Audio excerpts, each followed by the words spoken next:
Thank you, everybody, for joining us to episode 11 of Dumb and Drummer. Our guest today is Jon Cowell from Revolution Drum. Welcome, John. How are you? I'm doing pretty well. How about you guys? Doing fantastic. Happy to have you on. Let's just kick it right off. Tell us about Revolution Drum. What are you providing? What are you best known for? All that good stuff. Yeah, I would say that we're a drum accessory company. We don't do any instruments, no cymbals, no sticks. I mean, the the, the big guys have those handled. You know, the DWs and the Remos and the Zildjians and all that. Um, yeah, we felt there'd never be a way to compete in that arena. So definitely a drum accessory company. And we really try to focus on not just putting out a ton of different SKUs and products. You know, we just really try to have very innovative, well thought out products that are useful and practical in real musical settings. Not just stuff that simply looks cool or is kind of gimmicky, but we really try to focus on stuff that works.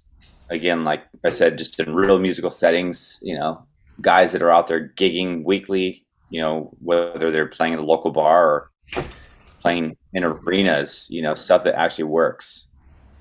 So that's kind of the gist of our company. Awesome, awesome. And so, what was the original motivation to start? I mean, did you see a need in the drum community for certain things, and then you wanted to provide those, or was it a conversation or something like that that kind of springboarded everything? Yeah, that's a good question. I'd have to say it goes back way before I even started the company. I've always, I know this sounds cliche these days, but I've just always wanted to be an entrepreneur. And the idea of working for somebody else and having a 9 to 5 has never been appealing to me. Hmm. I didn't do well in school, just the structure of school, which I think kind of that same structure continues on into the corporate world. Just wasn't my thing. And consequently, I didn't do well in school, got kicked out of 3 high schools. And it Damn. wasn't that, you know, in retrospect, back then they called me a bad kid or whatever. I don't feel like I was a bad kid. I just a way that they taught, which was very linear and just all textbook, just didn't work for me. Hmm. So then I ended up doing some other programs where it was a lot more kind of hands-on creative stuff, and I excelled. I loved it, and I was with like-minded kids, and we were the bad kids, right? But a lot of them went on to become musicians and business owners and stuff. We just had a different way of learning. So with that being said, I just always felt like, you know, and probably I'd say going back as far as my teens, late teens, I try to imagine myself like in the workforce or whatever, and it just seemed just so unappealing. So probably back when I was 14 or 15, I tried because I grew up skateboarding. Hmm. So I tried to start just some little T-shirt brands and all that sort of stuff, but didn't know what I was doing. So I'd print out a few shirts and come up with a name, maybe sell a few to some buddies. And I've probably tried to create, I'd say, at least a dozen companies, over the course of the past 20 plus years. Real Uh, quick side note, me and buddies in high school did the exact same thing with skateboarding. We started our own skate team and skateboard company called Clem Skateboards, and we just literally right. drew on the skateboards. No, that's rad. And the cool thing, not to go off on too much of a tangent about skateboarding, but that's what's so cool about skateboarding is you could pull that off too. You know, in any other environment, like people would laugh at you, but the skate community was just, it's so welcoming that like, if you're like, hey dude, I'm going to do a skateboard company and we're going to do all of our graphics with like Sharpies. People be like, oh, that's rad. That's cool. Let's Hmm. do it. You know, Yep. and any other thing would be like, no, this is the process that you have to follow. And that's kind of, I'd say was my original motivation is this idea that you have to follow certain rules to be successful. Like, you got to go this amount of college, you got to have this degree, you got to start at this level or this position within a company. And then for me, that just sounded ludicrous. And I thought, you know what, there's got to be other ways to do it. And so two of my aunts, both my dad's sisters, as well as my dad, they all are small business owners. Actually, my aunt's a big business owner now. She started a company. She manufactures body boards. Like Okay. you know what boogie boards are, or body Yeah. boards. Yeah. Yeah. Yeah, she has one of like the premier bodyboarding companies now, which she started out of her garage and in a 1 bedroom apartment, and Wow. now she's like probably top 5 in the world. So I kind of had that inspiration, growing up. Um, yeah, so my dad was a professional drummer growing up, so we always had a drum kit in the house.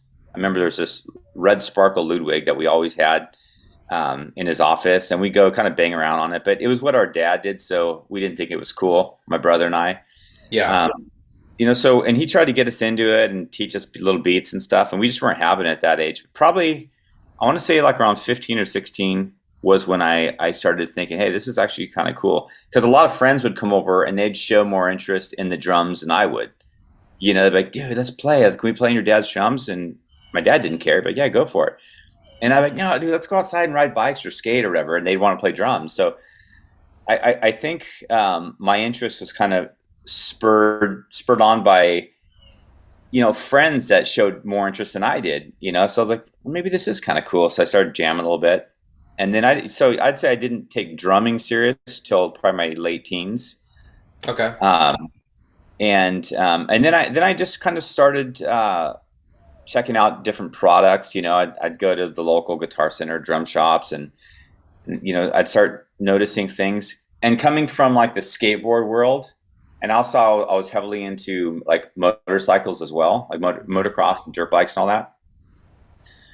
I started like comparing the technology in the drum world versus like what I saw out there with like skateboard, bicycle, motocross, and I'm like, dude, these guys are like way behind, particularly with like accessory type stuff. And so the very first thing that I actually initially was working on was a Firefly drum key, and it went through like Love many that thing. iterations. Thanks, I appreciate that. Yeah. And that I have 3 of those. oh, rad, that's cool, just man. in case I lose one. No, that's awesome. Yeah, so that I started working on that, believe it or not, in 2003. And I remember I was at my mom's place, and I literally took. So this was the inception of Revolution Drum. I took one of those like little ratcheting type screwdrivers. Yeah. Yeah. Took it outside, took a hacksaw. I cut the handle off one side, and then I cut the screwdriver off the other side. So I just had the little gear thing. Mm-hmm. And then what I did is I looked up, on Google, like welders near me or something. And then I cut off so then I cut off the handle of a standard drum key, and then I cut off the shaft of it. I basically cut it in half, right? Took the handle off, and then I had him like spot weld on either side of that ratchet. So the original Firefly was just a standard ratchet. And Do you still have that? I have it somewhere, yeah. Nice. It looks like a caveman tool, dude. It's like the most crude looking thing you've ever seen. But it worked. That works good. Yeah. Yeah, it worked. So then what I did is I started trying to figure out like how I would get these made. And I remember so where my folks live, there's it's kind of a weird area, but there's like homes, but then real close there's kind of like a lot of industrial and commercial businesses. Mm-hmm. And it's in Costa Mesa, California, and that's actually kind of the epicenter of like the surf skate, not just culture, but like where they manufacture a lot of, that's where like in the old days, like Vision, Sims, Schmidt sticks, and then like New Deal, and then even into like Volcom. Okay, now I recognize it. I was like, I don't know. Yeah, I don't know if you guys have heard of Ruka. Like Ruka started there. Yeah. The RVCA. RV, yeah. It's It's actually Ruka. Yeah. It looks like RVCA. So all those companies started there. So there was just like a little enclave of just really cool like little businesses and stuff. And I remember there was a shop that manufactured parts for remote control cars. So I went in there, and I literally was just like knocking on people's doors trying to figure out like, because I didn't know anything about anything, as far as business goes. So I went to this place that manufactured radio control car parts, because that was another. We'll get into this later, but I'm the king of hobbies. Like I just hobby after hobby after hobby. And one hobby that I had earlier on probably when I was in middle school was like radio control cars, like racing Yeah. them and stuff. So I went in there and I started talking to the guy and I showed him what I had. And he's like, why don't you just use a unidirectional bearing? And I was like, what's a unidirectional bearing? He's like, a cam clutch bearing. I was like, I have no idea what you're talking about. He goes, look, there's a bearing store, it's 2 blocks down. Go in there, ask them to see what a cam clutch bearing is, right? So I went there, the guy showed me one, and basically what it is it's a bearing that has like a locking system in it. So it spins perfectly smooth one way, but it cannot move the other way. So Yeah. there's no play. So the set, like if it's on a shaft, it spins this way and then locks it, like it because it's got these little, almost like a little clutch thing, little miniature clutch thing inside there. So the guy brought it out and it was on like a little shaft with the bearing, just so he could show me how it worked.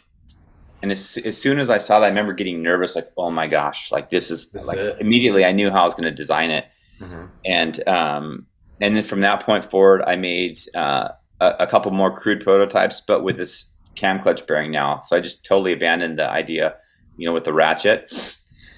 So I did that and then went through a few different versions and finally got one that not only worked well, but looked good. And originally I was trying to have the thing manufactured here in the States. I went through several different companies and it ended up costing me like, dude, I want to say like between 10 and 12 bucks just to have it manufactured.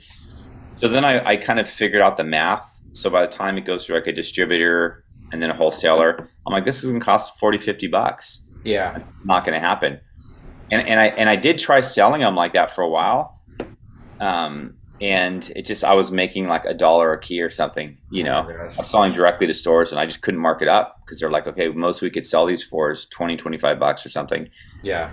So that happened. That's when I started realizing, okay, I need to find production overseas to where I can get these things made well, but for maybe a third of the cost.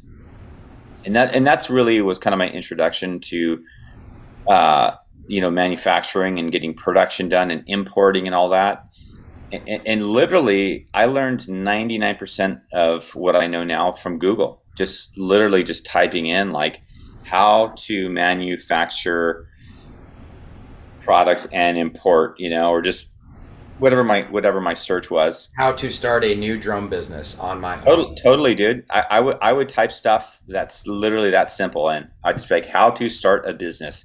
And I figure if you would type something that general in, there would be a little nugget of information that you wouldn't know, right? Yeah. Like, oh wow, okay, I didn't realize there's a difference between an LLC and an S corp or whatever.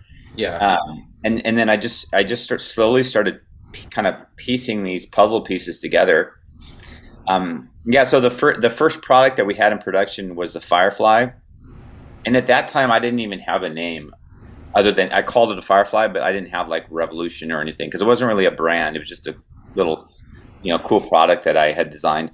I do want to just pause for 1 second and just talk about what the Firefly is, because I definitely want to hype this up for listeners and viewers. So basically, and feel free to hop in, but basically the Firefly is on one side, you tighten, you flip it over 180 degrees, it can loosen. It has like a what would you call the apparatus to actually turn it? It's got like just a wing nut maybe. Yeah, it's essentially, it looks like a wing nut. But the benefit is two things that I really love about it is, one, you can control how much you turn a tension rod. So when you tune, like I'm really big on tuning, like you want to have everything even. Well, you can, when you say quarter turn, you can do exactly a quarter turn, and you can just ratchet it. You don't have to keep turning it. You can just turn it, a little bit, and it will tighten. And the other thing I like about it too is if you have it on the tighten end on the top, you can finger tighten your tension rods by just manually turning the apparatus, and then everything's even, and then you can ratchet it. So it's easy on your wrist, it's easy on your muscles. You can do on the fly tuning, but it's really, really consistent, and it looks really cool too. Like it's got the wing nut part is a different color, the ratchet part is like stainless steel. So I'm a huge fan, but I know like everybody has, if you're a drummer, you have like a dozen drum keys. And you don't really care, you don't have a preference on one, but this is like the drum key in my opinion that every drummer should own. Yeah, no, I appreciate that. Yeah, I'll piggyback on that comment a little bit. Yeah, definitely. The fact, like you had said, where you can grab the handle part of it, and let's say you just put a new head on, for example, and you can go around finger tight everything, and really get a feel, just a tactile feel for exactly where each tension rod is, and then you're starting at the same spot, right? So like, Exactly. let's say you were like, okay, I'm going to do a true quarter turn, then you do an exact quarter turn because let's say here's the shaft here. There's no play like you'd have with a standard ratchet. Yep. It's like you go a quarter, and it's a true quarter turn, right? You do an eighth, it's a 2/8 or 16th or whatever. Exactly. Um, so there's Whereas with the ratchet, you have that little bit of play on the back turn. exactly, yeah. With a ratchet, before you get to the next gear, you feel like a little bit of slop. So if you turn like a standard ratchet within that area of play and just put it back, it didn't do anything, right? Until you click over to that next little thing, like the Even next like on a socket wrench too, right? Where socket wrench too. it's got a Yeah, little bit of you play. got that little sloppiness. So the key doesn't have that at all, and that's what's so nice about that little cam clutch bearing is you literally could do like a 30-second, I mean, just a tenth of a millimeter, and Yeah. it'll catch, like, because it cannot move forward once you go back. And honestly, like Um, for tuning, like I just made a tuning video and I've been talking to my buddy about, I was trying to help him tune his rack tom over Instagram, just sending videos back and forth because some people just can't tune. And it's like, this is the best way to learn how to tune consistently because you're like, oh my gosh, when you said quarter turn, like somebody sent me a message the other day. They were like, well, do you think a quarter turn is 25% or do you think it's like 50? And I was like, how much is a quarter worth? Is it worth 25 cents or 50 cents? So right. that's the Yeah. question you have to answer. But they were like, well, somebody told me quarter turn or half turn is like way more. And so everybody's over interpreting it. So that true quarter turn is going to make your tuning life a lot better. I mean, it's going to give you a foundation. Here's another thing I recognize, and I don't know if this is by design, but I love it. I think if you have it on the Titan side, I was taking some heads off. I put on some Remo color tones and they were too dark, so I was taking them off and I was trying to do it really quick. The way that the key is designed, if you have it on the Titan side and you spin it manually with your hand, it's got a counterweight, so it'll spin the tension rod like really fast, kind of like a marching drum key. If you take it, it's got those really long. Um, it's got like a really long apparatus. You can spin it like a helicopter, and it just Right. your key does the same thing. It's got this counterweight where it'll throw the tension rod and loosen it faster. So if you want a Yeah. quick change out, you don't have to sit here and go like this. You can just like spin it or kind of jimmy it or whatever you want to say, and you get the job done faster. So it's just like one of those things. Right. Like, oh, it gets better. It's interesting. I have heard that before. But there's a lot of several things about the key that I've heard from people that I didn't even come to my mind that ended up kind of just being just a good byproduct of the design. One thing, it's crazy that I never even thought about this, but you can actually put it into a drill. Yeah, I thought about that too. And I it was never gonna even crossed try. my. Is it small enough? Because I'm looking at my drill and I would have to like loosen it all the way Yeah, it for it is. It to is. work. That's Yeah. so sick because it's like, Somebody. hey, you should market it that way, dude. Like I mean, Yeah. you're the man. Like I'm not gonna tell you to run your business, but if you say like, hey, this works for, did you know that this works for a drill? And people will be like, well, I just bought this other bit. I didn't know Right. that.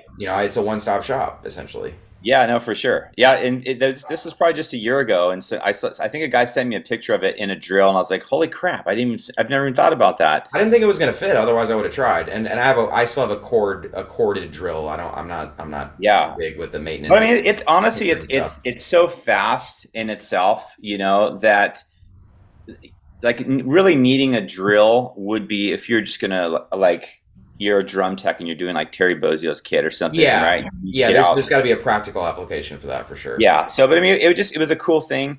But also going back to what you were talking about, spinning the shaft, I thought you were getting at something else when you were kind of first prefacing that statement. But um, people.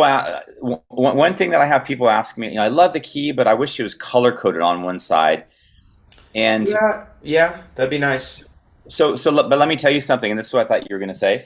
So all you have to do is if you pick up the key, if you spin the shaft, like whatever, the top part that's facing you, if you spin it right, it's ready to tighten. So I literally can just pick it up and spin it. And if it doesn't spin right, then I know I flip it over. It's literally almost as fast as you'd visually see something. And I'm so much about like the look of stuff that I just wouldn't want to add like a color coded side. To me, that would like throw off the kind of industrial look of it. So that's I why would personally love it. I was actually going to put something on there with a Sharpie because I do the same thing. It's like saying you don't know the hot and cold in your shower. Like just, I mean, eventually you just figure it out. Or I think there's a logo on the side, and the logo will be upside down. If it's exactly. on top, it'll be Yeah, so. There's ways, but for people that are like, well, it's dark. I'm trying to do this on the fly. Like that. That'd be cool. I also think it'd be cool if you could customize, and you could actually say, hey, if you give me like $30, I will give you the ability to make your own because that's like Vans, Big Fat Snare Drum, Remo. All these companies do like a customized. And I know this is not the direction that we intended on going with the podcast today, but like I want my own personal like I want my Hefe Plays Drums key and I'll pay what I don't give a fuck. I'll pay whatever for it. You know what I mean? And but then I would want to have the arrows on it. I would be the guy that would be like, okay, this color's tight and this color's loosened, but I just okay, and I'm saying this isn't something I prepared or anything like that or scripted or whatever. Yeah. I do not want to use a different drum key when I'm tuning my drums. I appreciate that. I have that key on my floor tom snare to my left. It's the only key that I use now. I mean, I use your survival key, which is another really cool product. If you're checking out the listeners and viewers, it's essentially it's like a metal shaft with a tension rod screwed into it. But you can take the tension rod off and cross it on the shaft, and then you have a drum key.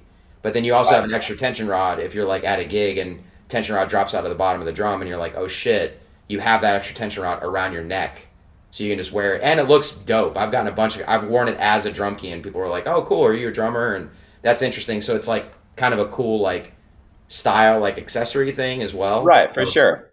Yeah, no, that's the Firefly is like it's not going anywhere. Like I have a question about the Firefly. Sure. So, because like I said, I have about 3 of them, and one of them is actually I got it at the NAMM show, maybe like 2007. It has that FF logo on it that I don't think is on there anymore. Right. And I know recently you actually replaced one of my Fireflies because the bearing went out on me, and you were telling me that you have a new bearing and all that.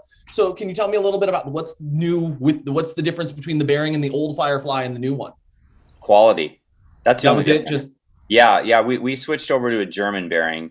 Okay. So the original one we had was like a Taiwanese made bearing. But the Germans, everything they do as far as like machining goes is so precise and so well made. The keys that we started making, I'd say within the past year, there's a company called ENA that's like just a premier bearing manufacturing company in Germany, and it definitely like costs us quite a bit more. But that's why now we can offer this 5-year guarantee. I mean, their bearings are just so well made, and it ultimately it made the keys go up a couple bucks. But I mean, my philosophy is like if people are going to spend $5-6 on a coffee, and you're a serious drummer, you're not going to spend $20 on a tool that is guaranteed for 5 years. I mean, that's like 4 cups of coffee.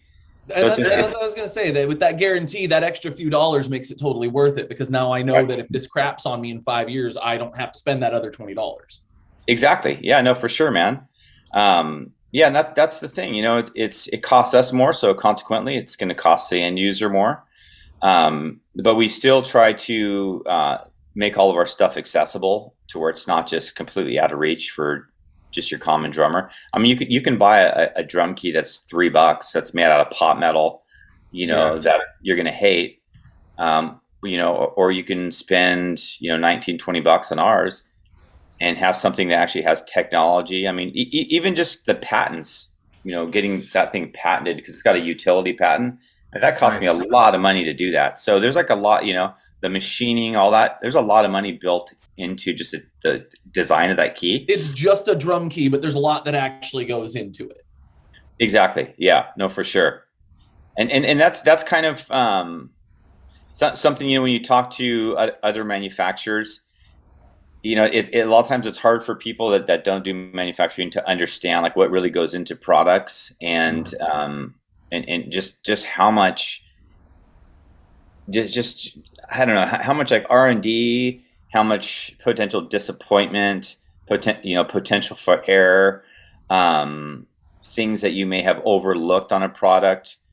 There's so many factors to it. It's not like, a great idea is just the beginning. There's a million people that have great ideas, but executing those great ideas and then getting them from a prototype to actually on the shelf of a store and into users' hands, that's a tricky part. Honestly, that's the hard part. I mean, you did it though, man. I mean, and I'm actually curious, just because I know we're tight on time. What other products do you have? Can you talk about any prototypes or any? Well, I mean, you don't have to talk about any ideas, but can we expect some new products for this year, maybe next year? Oh, for sure, totally. Excellent. Yeah. So this is ridiculous to admit, but I started working on a practice pad in 2008, and I called it the chopping block. And it was going to be like a whole marketing thing, like perfect your chops on the chopping block. Tight. Then so back then, like I said, I grew up skateboarding, and I'm from Southern California. So like I was getting tattooed when it's kind of almost embarrassing. I started tattooing myself when I was 12, and when I was 15, I started getting like real tattoos. By the time I was 20, I was covered. I've had a bunch of stuff lasered off. So I came from that kind of punk rock skateboard, just kind of what people would consider like kind of a radical, aesthetic or whatever. Yeah. But that's just who I was. The whole skateboard scene and all that, kind of molded me into like the style that I liked and everything. So when I first started my company, it had a much edgier, borderline offensive feel to it. Like my original website, like back when Flash was cool. Oh yeah, You log on my website, and like my logo would go, and it would like get machine gunned, like all the letters, and then you'd see like a grenade go into the screen and then blow up my logo, and then I bet everything. you thought that was the coolest thing you've ever seen when the web designer. Yeah, I thought it was just, I was like, dude, this is insane. And just to give you an idea where my head was at, our first NAMM show, which we were going to do in like 2008, I want to say, I was going to literally rent like a little like Sherman tank, like a little miniature tank, right? Mm-hmm.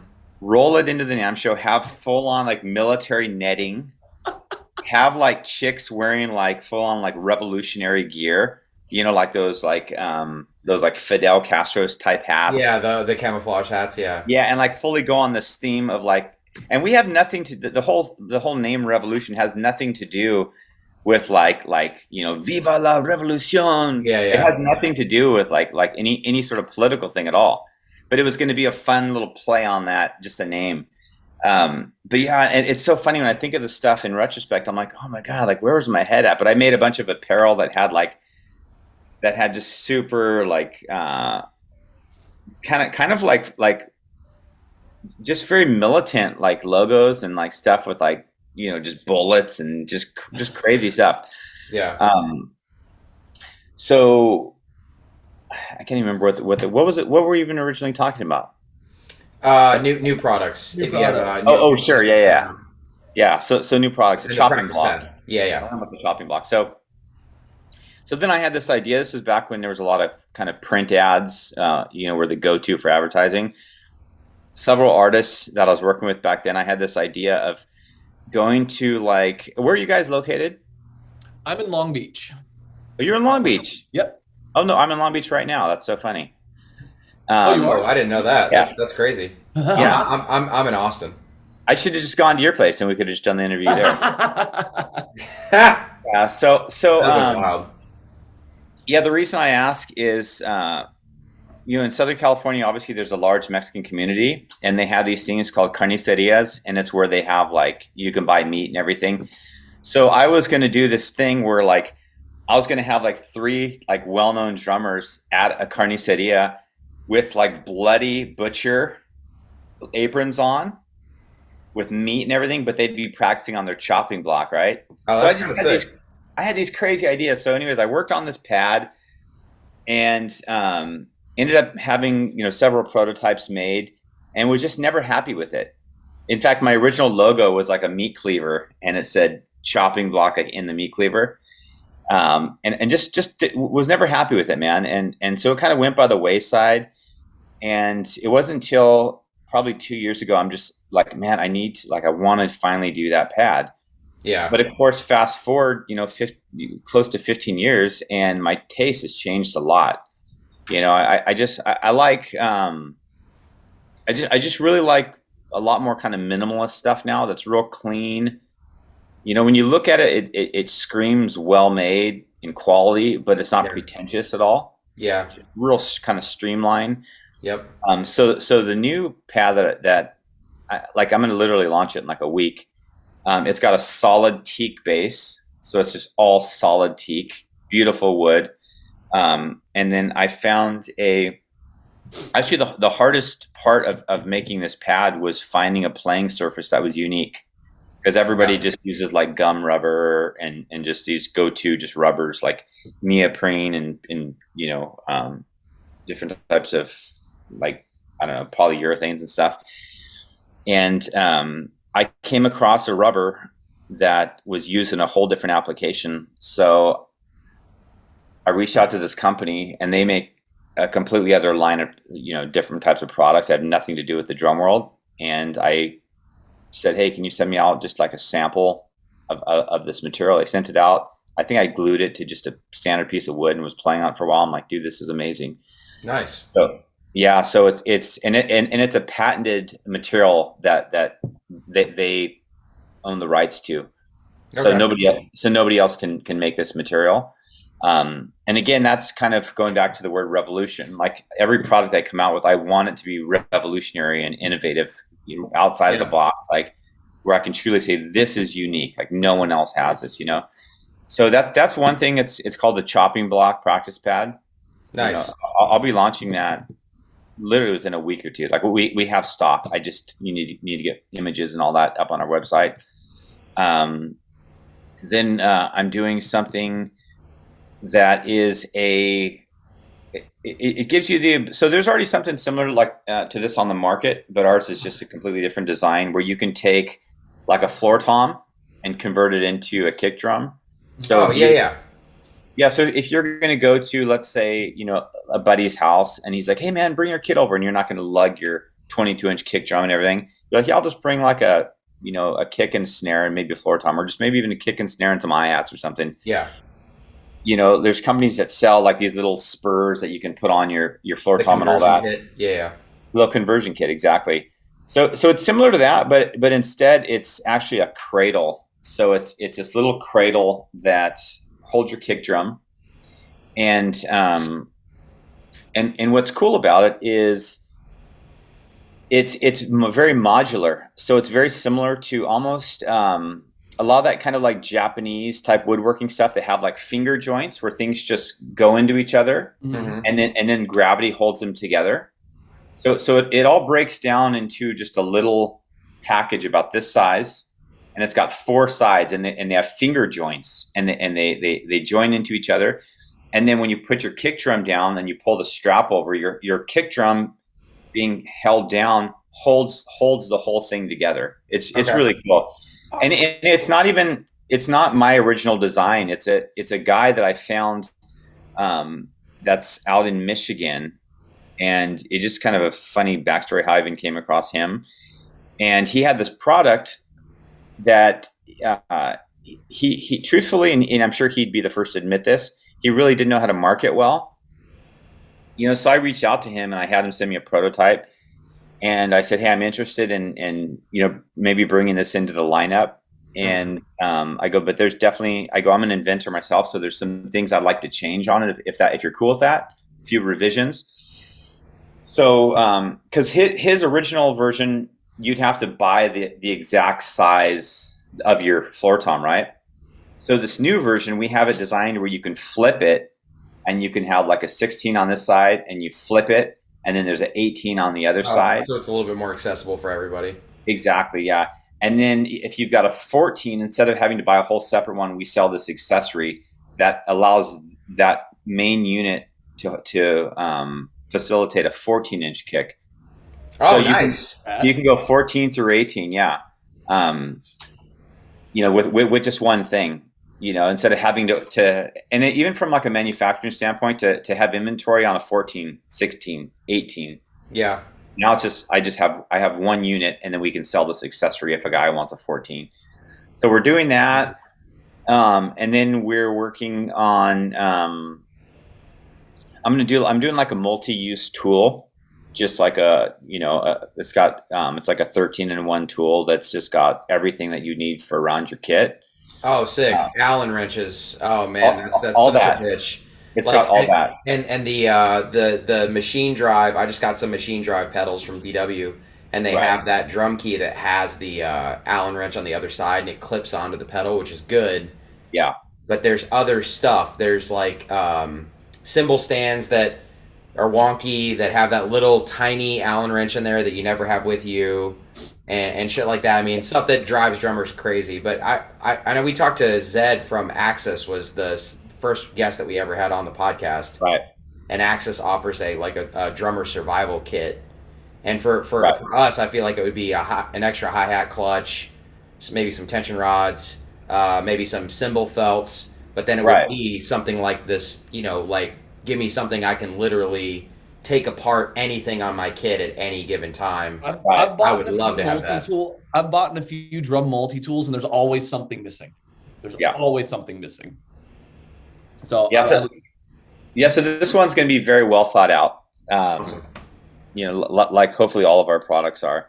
We're working on that. I think a lot of companies are doing sort of, like you said, a survival kit, and we'll put something like that together as well, where we'll get some really high quality felts and eventually do just a kit that, offers, like right now on our website, we do a lot of, we have something called like the Drummer's Essentials bag, and it's got like our Tru Tones, it comes with 3 of our brass cymbal fasteners and then a Firefly.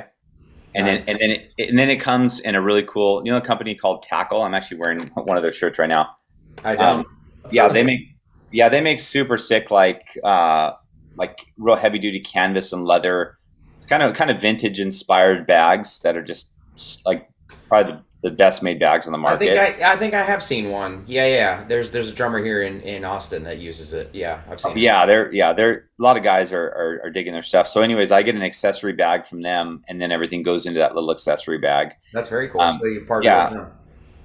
Yeah, exactly. And Tackle, and the owner, Scott, he's a really good friend of mine, the founder. So we collaborate on ideas. He's just a super interesting and just really like outside of the box, like innovator, Yeah. So we were doing that, and then let's see what else. I've got. You got the lug locks that are out right now. So just to catch everybody up, the Tru Tones are basically like moon gel, drum honey, dampeners, things like that.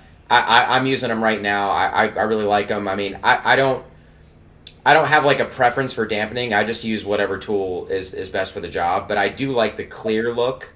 I know that Moon Gel recently started offering the clear, but I do like the clear because I have those color tones. So I don't want to have something blue or yellow or purple or something on the. I already got the color. I want it to be essentially invisible. But then you do have really, really robust lug locks.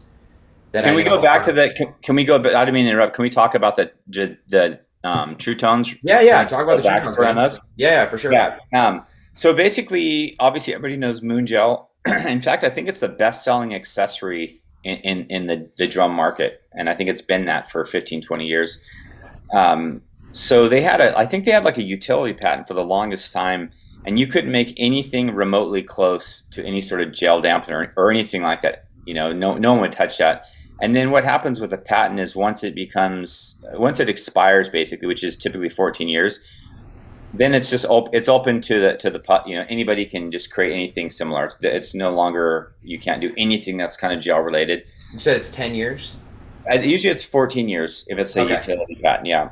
And so when their patent was up, because I'd always, I mean, I don't want to knock, them in particular too much, but I will a little bit. um, my main issue with their stuff was, they'd break down in different types of weather conditions, especially like, warmer weather conditions. Um, they naturally deteriorate over time. And also the fact that they were blue, they'd leave a residue. You got some real nice, let's say, coated heads, and now a lot of guys would just leave them on their kit, and then you now have these like blue marks on your kit. Yeah. So once all of us were able to start developing our own gel products, instead of just taking a moon gel like 99% of the other guys did and just send it to a chemist or whatever, and just say whatever this is made of, mimic it. I can't do that. That's just not the way I'm wired. So what I did was I took several different types of products that were out there, and I tested them and just tried to find the flaws in them. And then I reached out to a chemist and I said, look, I explained what I was doing, and I said, these are the flaws with what's out there. And I said, can you produce a formula for me that that has X, Y, and Z? Mm-hmm. So this chemist put together a formula, sent it out, and it worked great, but it wasn't quite tacky enough. So then I was like, yeah, I love it so far, but it's still missing these properties, because obviously he's not a drummer, so he doesn't understand. Like, he had no reference. Yeah. As far as like, it needs to be tacky like this, but so we went through, I want to say 3 different iterations until we finally came up with a formula that was just super robust. If you take any other dampener on the market and you pull apart, it'll just rip apart. Yeah. Ours, you literally can stretch them out, and the reason I say that's not like it's a cool trick or anything. That's like, oh yeah, the Tru Tones, you can grab them and stretch them. That all that represents is the quality of the actual material. Yeah, it's durable. Yeah. Yeah, it's the quality of the material, and so these are all like elastomer type products, and if any of these that will easily rip apart, they'll also disintegrate a lot faster as well. Mm-hmm. And so ours, not only are they clear, the 3 things I wanted to change was I wanted to offer 2 different sizes, at least 2 different sizes, because guys are always cutting down their, you get a moon gel as an example, or any other dampener, you cut it to the size you want. So I wanted to offer 2 different sizes. We got the micro. Don't I have 3? Because you sent me some, and there's 2.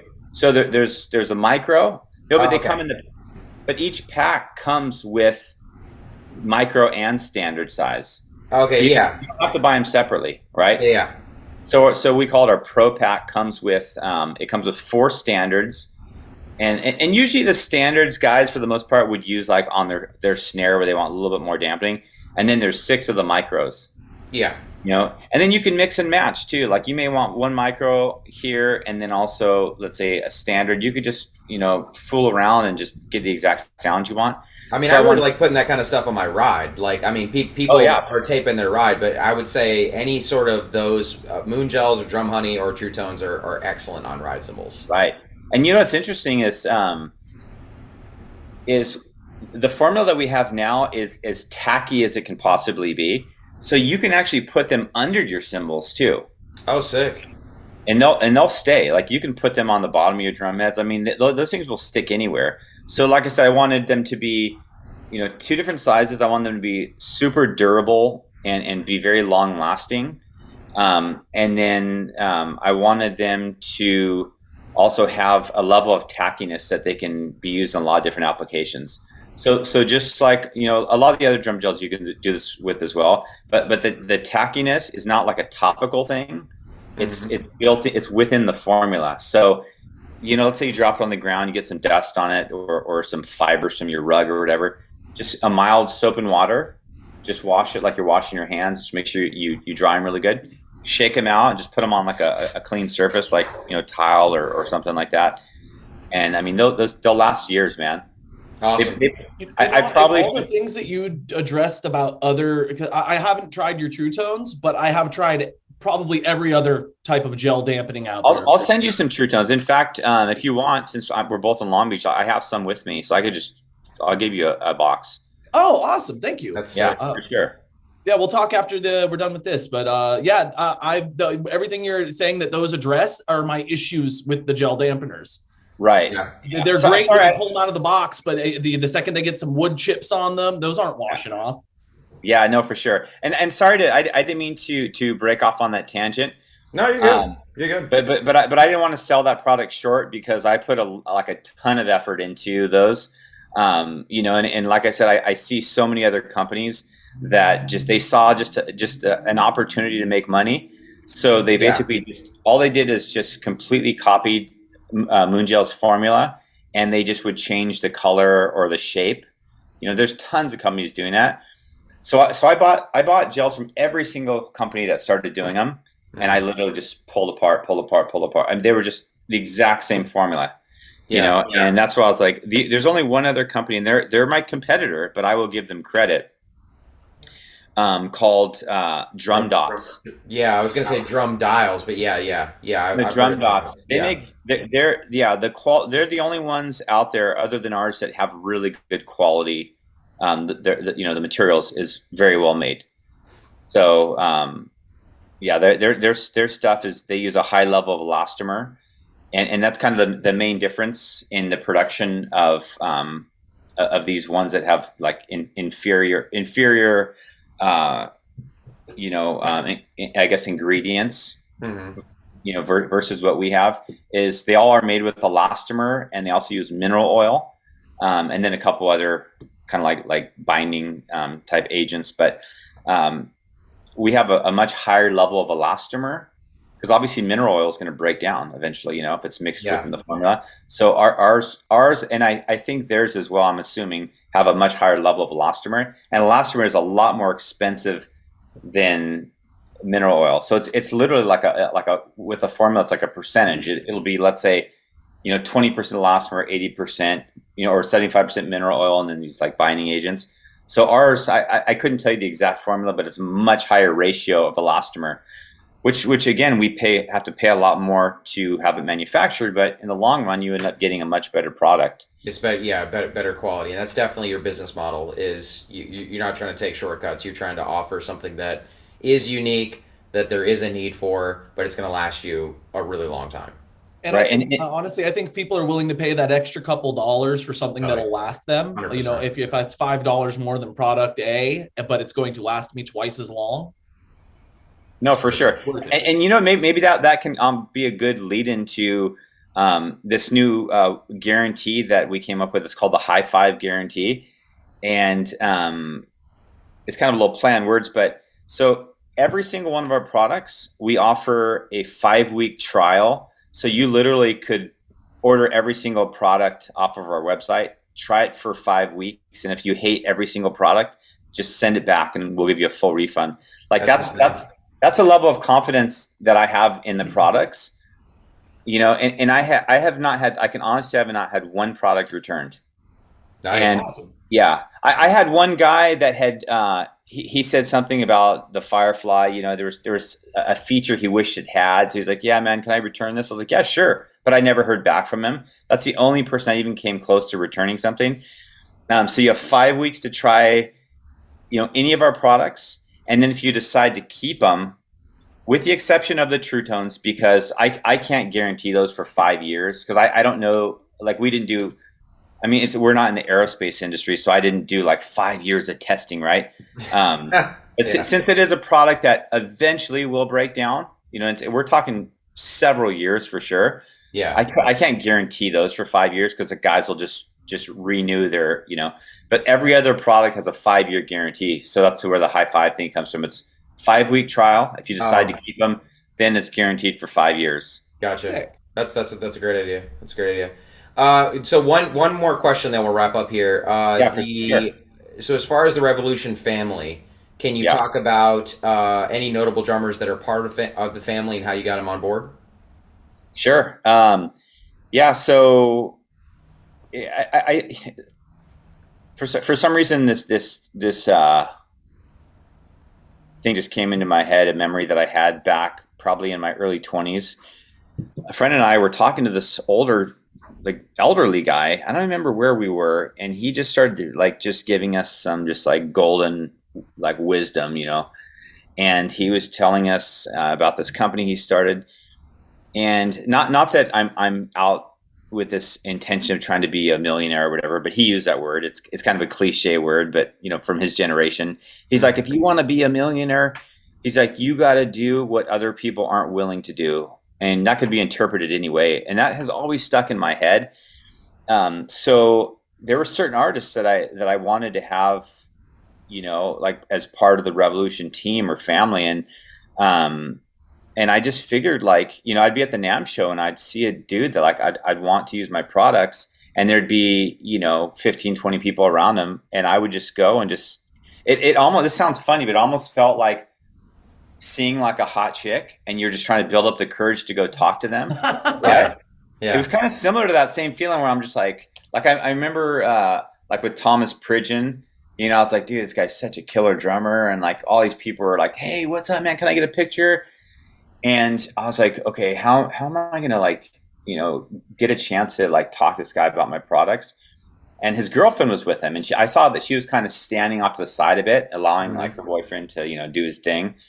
So I walked up to her and I said, hey, my name is John. I have a company called Revolution. You know, we make some pretty innovative products. I go, my booth is just right here, you know, 10 feet behind me.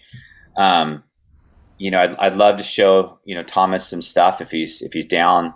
And sure enough, like 10 minutes later, they walked over, and then I was able to have like a one-on-one with them. awesome. Um, and same thing with Thomas Lang. You know, I went to the Hollywood Vintage Drum Show, and he did a performance there, and he was loading his stuff at the end of the show, and I saw I had an opportunity to go and introduce myself, and I did that and got him on board, and you know, and since then I just I would say we probably have close to 20 to 30 like very well known players. You know, so I don't know if you guys have heard of Scott Pellegrom. Yeah, for sure. He's Yeah, so Scott is one of our newer guys. Stan Bicknell, who's in New Zealand, hmm he's just a monster That guy's player. amazing. He's super gnarly. He's on board. Um, you know, we've got some female drummers like Cora Coleman, who played with Prince and Beyonce. She's just a complete monster. Um, I know I'm gonna miss like a ton of people. Um, What about the one we talked about on the phone? yeah, so Travis Barker's drum tech, who actually was one of the founders of Orange County Drums and Yep. Percussion, hmm he reached out to me, and I guess he followed our Instagram page, and you know, he asked about several products, and then he was particularly interested in the T-locks, and so he said, you know, I could, you know, buy these wherever. So I said, no, man, I'll just send some out to you. So I ended up sending them out several of the T-locks, and he got back to me probably I'd say a month or two later, and they're being used on every one of his kits. And he said that Travis liked them particularly. Well, one, of course, that they work well, but the standard lug locks that are probably the size of maybe a nickel or a quarter, maybe, I guess he would hit his knuckles on them as he was playing, and So he'd always have like bloody knuckles. So that's one thing that Travis pointed out to him. He's like, man, these lug locks are sick because they're only slightly thicker than the actual tension rod. yeah, They almost look like they're just part of the drum, like they're just supposed to be there, you know. Mhm. absolutely. Yeah, so he doesn't officially endorse our products. In fact, I you know, he's kind of at a level where he's a celebrity. Now he's at All right, Elmer Fudd. yeah, exactly. He's at a level where he's pretty much a celebrity at this point. Yeah, You know, so guys like that, it's pretty rare that you would deal directly with them. You deal either with like a manager Right. or maybe their drum tech, like I do with with Travis in this situation. So I've But never met still, I him. mean, on like a video or something, or if he does, like a close up, somebody's going to be on Instagram and be like, "What is that? What is that thing on the underside of the drum? That looks really cool." Oh, And for somebody will sure. tag you, and I mean, Yeah, that's man. like Yeah, all no, you can ask for, right? it's killer. Yeah, and I have some pictures coming to me as well, that I'm waiting on. Some I know they did a show or a couple shows. Gosh, it's probably a year ago now. So I'll have some like images and all that. So I can't like I guess legally or technically say like he's endorses Revolution products, but I'm just stoked that people at his level are using our stuff. I mean I think that says a lot. Like they have access to anything that they want, and Yeah, this small little drum company from Long Beach, like they chose you. yeah, it's like you know I don't know. For me, that's like one of the best feelings is when you design something and you got people at such a high level that choose to use your stuff. Yeah, Because I mean, you always got the go-to brands like DW, of course, and Yamaha and whoever else that are just massive, and they're kind of the go-to, and they all do accessories as well. But we really want to like focus on accessories. I have no desire to do drums. I dabbled with some snare making, which was going to be under a different brand, but I decided, nah, this is not my deal. I made 2 snare drums, and they ended up just kind of being like my own personal drums. But yeah, I never had the intention of ever trying to create a drum company or cymbal company or sticks or any of that. It's next to impossible. I cannot tell you over the years how many companies I've seen come and go that were so and so custom drum company, and guys would just order their shells from Keller yeah. shells, and they would get their hardware out of there's several different companies that Or offer. something like that. Yeah, yeah, Exactly, yeah, and they would just assemble drums. We call them drum assemblers. They weren't custom drums. yeah. And if Exactly. you're lucky, they may do a little wrap for you or something. But there's not too many people out there that are truly doing custom drums, right? Yeah. Um, because the technology and the know-how is I mean it's so hard. There's a couple who come to mind like Noble and Cooley. They make all their own shells. Q Drums, I believe they make all their own shells. So Really sick. true custom drum company. And what's cool about these guys is like they're small. Like we're not talking like like I don't know if you guys have toured DW, but it's just a massive factory. I mean, it's huge. I Yeah, mean, you got forklifts everywhere, and like you walk in, you're like, this is like a real legit massive. and it's extremely Uh, sought after as well. Yeah, exactly. But then I've never been to Q Drums. They're actually here, I think in San Pedro, or as we say here, Pedro, Oh, right? Q's out here. I thought Q was like an East Coast thing. No, no, no. I think they're in San Pedro. Oh, okay. Yeah, which is a neighboring city. It's like 10 minutes from here. Yeah. And then my buddy who started a company called Cherry Hill, Yeah, he makes everything by hand. This guy is like, I've known him since 7th grade, and it's just funny that we both ended up in the drum industry because it obviously wasn't planned that way. yeah, But he's always been a musician, and when I first met him, he played guitar.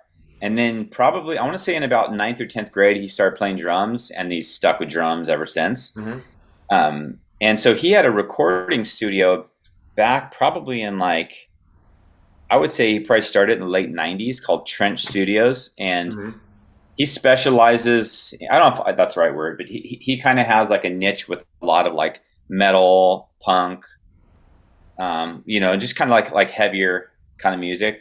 But like he's done, I don't know if you guys have heard of like Intronaut. yeah. So like he's recorded like Intronaut stuff. I want to say Abysmal Dawn. Um, uh, Several like grindcore and like just a lot of brutal bands. That's my vein right there. Yeah. Okay, yeah, That's I my guarantee. vein, yeah. Yeah, I guarantee you a lot of it. He's recorded, a lot of he like for example, I know he's done a lot of gosh, what's the name of this punk band that's and he even played with. I don't know. This is what happens when you get old. And anyways, if it comes to me, I'll think of it. But anyhow, um, so yeah, he started this company doing just like as a recording engineer, and he still has it, Trench Studios. In fact, he bought this older property where he lives, and there was an avocado or was it, no an apricot tree that had died. So he cut down the apricot tree and let the wood cure, and he built a drum out of a tree in his yard. Out That's of so rad. That's My yeah, like gosh. just so these are the guys that I'm just like, hey, these guys do something special, and that they do drums and they've made it because they go above and beyond. And Masters of Maple is another guy, Sahir, that makes fully custom drums. Um, but I mean, these guys, they're more craftsmen than I am. I'm not a craftsman. I'm more of kind of a mad scientist that just thinks of ideas. I But mean, these guys are he makes the most beautiful clutches and drum keys. Like I bought a clutch from him probably 2 years ago, right. and but I got it in a pack. I got the matching key as well, and then he made me a couple other keys because I was looking for something to hang around my neck. But I Right. mean, his craftsmanship is amazing, and he recently started making full drum kits, and they are like. I mean, I want to say kits. I think he's made like one or two, but I mean, Yeah, yeah. they're completely immaculate. I mean, it's just like you're not going to go buy a D-Dub kit that's going to touch what he's able to do. I mean, it's And insane. he's an absolute perfectionist too. He is just such a perfectionist. This is when I realized he was just completely psycho. When he showed me he showed me, and I mean that in the best way. He showed me a drum kit where he had, so like in his lugs, which he makes, he hand machines all his lugs out of solid brass usually. He had a little inset where he had abalone inset into the lugs, and this is where I was like, this guy's nuts. His tension rods, he had hollowed out a space at the top of the tension rod and had abalone inset in every single tension rod. Like, who Oh does my that? god. Who Wait, does that? Like, on the kit that he recently made, that's the tension rods. no. This is a Crazy. kit that he made. He gets a lot of customers that are like Singapore and a lot of these like wealthy Asian countries where I think they just collect snares. Like, I don't even think they play them. I mean, he's done snare drums that are $4,000 or $5,000 that take him, I mean, weeks and weeks to make because they're just so Wow. customized. But they're literally like art pieces, And I Yeah. mean, I'm not saying they're not functional. You can obviously play them; they sound amazing. But he does stuff that's just, it's so nice. I always tell him, like, I'm like, dude, I wouldn't even want to touch this thing. Like, I just want to put it in a glass case because they're so beautiful. And No, that, they and that, sound amazing too, though. I mean, like I yeah, mean, it's totally. not just the looks. I mean, you can hear the quality as well. Yeah, no, for sure, man.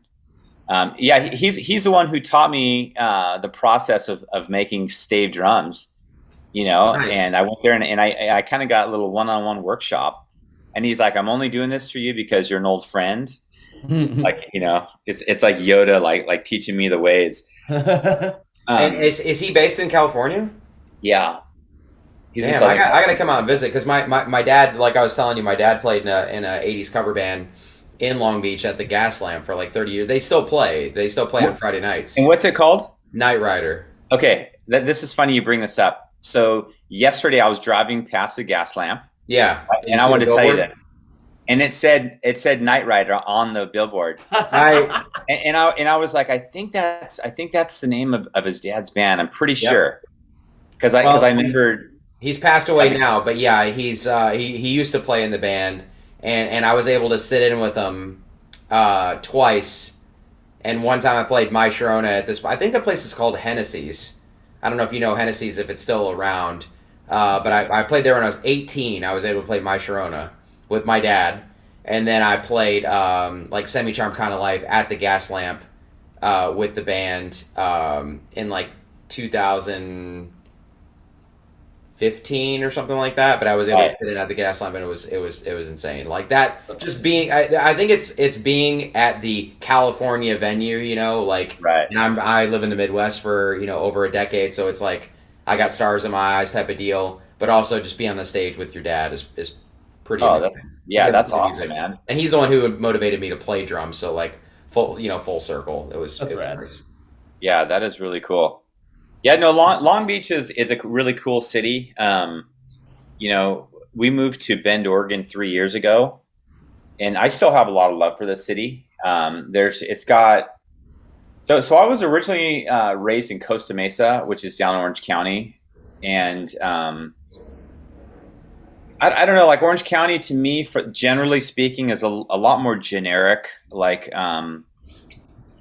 your typical guys. Do you know what a bro is? Do you know what that term means? Yeah. Okay. I say like dude bro is what I normally refer to Yeah. it. So here, and I don't know if it has a slightly different definition there because in Oregon it does, but like a bro is a dude that like wears his hat backwards and like drives a huge lifted truck and just like all he talks about is partying and has a worse taste in music and is just a total dude. Yeah, total douchebag, treats girls bad. Like Orange County just, kind of became that like in the 90s and it's still like that, generally speaking, right? There's some cool little cities here and there, at least where I lived. And it just feels like, it kind of like a lot of the guys who skated kind of became that bro mentality. Unfortunately, And then I moved to New York in 2001. And then when I moved back after being exposed to like a place like New York, I was like, I can never go back to Costa Mesa. So that's when I moved to Long Beach, and I lived here for like 18 years. So like most of my adult life. And what I like so much about the city is like, it's just a very like hip, there's a good music scene. You'll find a lot of really cool like restaurants and like a lot of like kind of like independently owned, coffee shops and music stores. And it's got a really cool vibe. It kind of, you see that there's been an intention to kind of keep the corporate mentality out of Long Beach as much as possible. I mean, they've built, downtown, they've built like PF Chang's and some definitely some like corporate kind of chain restaurants, but the core of Long Beach is still kind of gritty, and you can just go to like dive bar after dive bar and just cool little venue. And it has that vibe. And I think that's why a lot of people were drawn to this place, and it can be sketchy too. Yeah.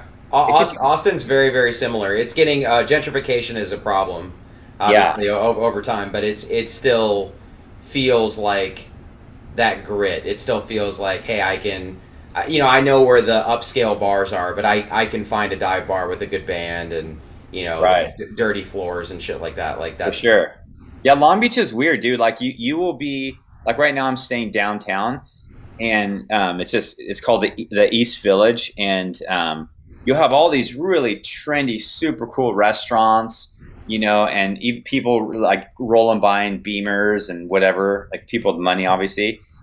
And like I'll be stepping over like a homeless guy that's like, got his pants around his ankles and not think twice about it. Like, oh, excuse me, It's got like just a really. I like to describe Long Beach as a weird mix of Los Angeles and Orange County. Like you're right. It's right in the middle there. For sure. And in fact, I have a friend that came down to visit, and he lives out in what they call like the Inland Empire. So he's out in like Corona, and he likes Long Beach a lot. And so we were walking by, we're on Broadway, which is like a pretty popular street downtown, and so we walk by this barber shop, which is like a black barber shop, right? And like the dudes, like they're hanging out front. And it feels like in almost any other city, you would have like, kind of the black area and like there's white dudes or whatever, like cruising past, like they'd be kind of look like, maybe they wouldn't give you a hard time necessarily, but like kind of like, what are you guys doing here? It's not like that in Long Beach, dude. It's like, it's the most diverse place you've ever seen. You'll have like black dudes, Asian dudes, Mexican dudes, gangsters, yuppies, and just people don't even, it's just like, you don't even notice like all about it. Yeah, it's a trip, man. It's a melting pot. For This sure. is my first time living in Long Beach. I'm relatively new here, and I've grown to like it a lot. I like Long Beach a lot. What area do you live in? I'm in the very northeastern end, really close to Orange County. So like what kind of like Hawaii, near Hawaiian Gardens. Oh, okay, right on. Shit, I played poker there. I played poker there with my dad. Like a long time ago. They have like really cheap, or they did have really cheap poker games there, where you get like probably $50 I think I have a Hawaiian Gardens casino chip still stashed away somewhere as like a memory, like a dollar chip or whatnot. That's funny. All right, brother. Well, hey, we really appreciate having you on, and yeah, for everybody Thank you very listening much. and watching, definitely check out it's revolutiondrum.com, right? Do I have that right? Right. Yeah. Okay. And let's do this too. Let's offer like a 15% discount code to your listeners. Hell yeah, And that'd be great. what we'll do for Drum and Drummer, let's do DD15. So Okay, like DD15 on the website. double D15. You'll just plug that in. I'll get 15% off. Double D's, Awesome. eh? Yeah. So what I'll do is I'll make that code right now, and then Okay, that way, if cool. anybody wants to check out our stuff, they can get a 15% discount. Sounds great. Thank you. That's Yeah, awesome. man. I might jump on there and use that discount. And there are definitely are some products that are also in the works that we didn't have time to get into. So just people can follow us on Instagram. Yeah. And all those links are on our website, which is revodrum.com. So yeah, if people want to follow us,